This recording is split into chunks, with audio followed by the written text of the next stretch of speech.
side wagers and Coors Light. But we're certain that not only would I miss my intended target, but that I would surely be knocked on my scrawny ass by the powerful recoil of the gun. I never did, and I never was. Eager to make my father proud of me, I would raise the huge weapon with two spindly arms, twist my neck back and forth like I'd seen them do in the movies. This always got a huge laugh.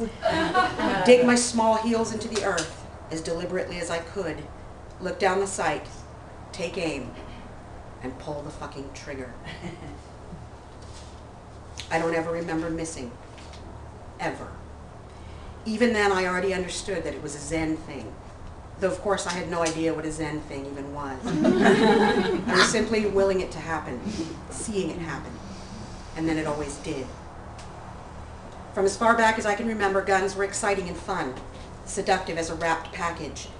For me, they retained their bewitching luster, right up until the afternoon I came home from school to find two of my younger sisters in the hallway outside my parents' bedroom, the older of them grasping the other around the neck in a headlock with one arm, and with the other arm holding a .357 to the smooth, tiny temple of her imaginary captive. Both were giggling hysterically. They were playing, after all, like most kids might play with a Barbie dream house or an Easy Bake Oven. My parents, of course, were nowhere to be found, most likely out stalking each other and various assorted lovers at some no-tell motel on the edge of town. The gun was, of course, loaded. Weren't they all? As it slowly dawned on me that what I saw in front of me was actually happening, time slowed down, like it oftentimes does in such horrific moments, and I felt my body turn instantly to ice. The next thing I remember, I was sitting on my sister's chest, holding the huge heavy gun in one hand and frantically slapping her about the head and face with the other. It was the first time I'd ever hit anyone in real anger in my life. It was also the first time I'd ever been afraid of a gun. I learned fear and respect that day, fear and respect for an inanimate object made of metal and wood that very easily could have gone off, taking with it the very heart of a family that already hung by a tenuous thread, even on the best of days. Instead, the fates spared us that day, for a time anyway, until some 25 years later, when the giggling little girl with a gun to her head was found dead in her bedroom from an overdose of methadone, hopelessly alone with no one there to save her. It wasn't until then that we imploded.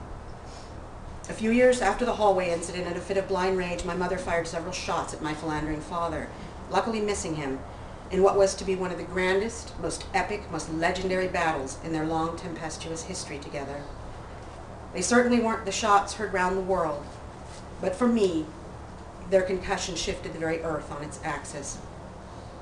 Those misguided blasts of passion were nothing short of a 21-gun salute send-off to my inordinate fascination with ordnance. It was then that I decided to swear off guns forever. To this day, though, I can still outshoot pretty much any takers who dare challenge me, though now my sharpshooting skills are mostly limited to owning asses in the Buzz Lightyear Astro Blaster.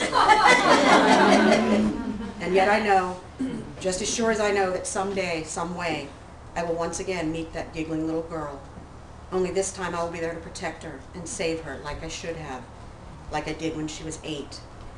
I know that if I were to pick up one of my father's many guns today, raise it, take aim, work my neck, dig my heels in, and pull the fucking trigger, I know that I would not miss. I just know it.